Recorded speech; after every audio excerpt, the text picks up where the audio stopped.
আমি আপনাদের আজকে 15টা পয়েন্ট বলবো ইনশাআল্লাহ। এই 15টা মাথা ঢুকান, এটা ভুলে যাবেন না, আজকে সব ভুলে গেলাম, ঠিক আছে? রমাজানের প্রস্তুতি নাম্বার 1, যত দুনিয়াবি কাজ আছে সেই কাজগুলোকে কমিয়ে ফেলবো। 1 2 নাম্বার হচ্ছে ভাই, রমাজানের আমরা সবাই 30টা সম রাখবো বলে নিয়াত করি, আল্লাহ পাক তৌফিক দান করেন, আমিন। 3 নাম্বার, এটা আমার নিজস্ব একটা পরামর্শ আর কি, সাহরি এবং ইফতার এই দুটোতে কি খাবেন?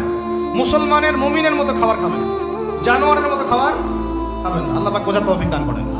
4 নাম্বার হচ্ছে, রমাদান মাস মানেই কোরআন। রমাদান মাস মানে কি? এই রমাজানে আমরা সবাই বেশি থেকে বেশি কোরআন তেলাওয়াত করবো ইনশাআল্লাহ।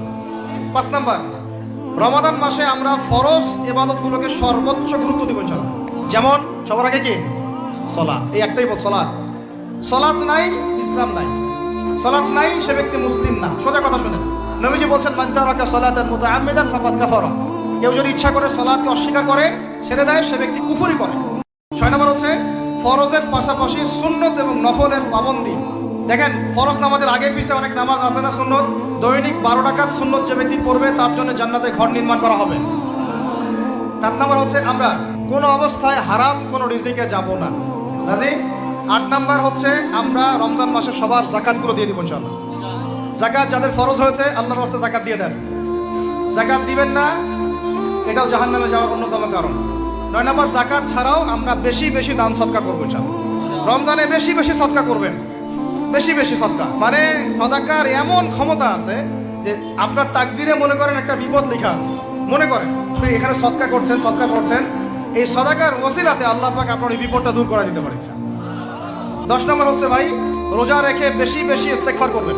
ইস্তেগফারের সবচেয়ে ছোট্ট বাক্যটা হচ্ছে আস্তাগফিরুল্লাহ ওয়া আতুবু ইলাইহি, দিনে কমপক্ষে 100 বার। 11 নম্বর, আল্লাহর কাছে কি করার কথা? দোয়া করার কথা। রোজা রেখে বেশি বেশি কি করবো বুঝে ফেলছেন? কি বলে? দোয়া করবেন।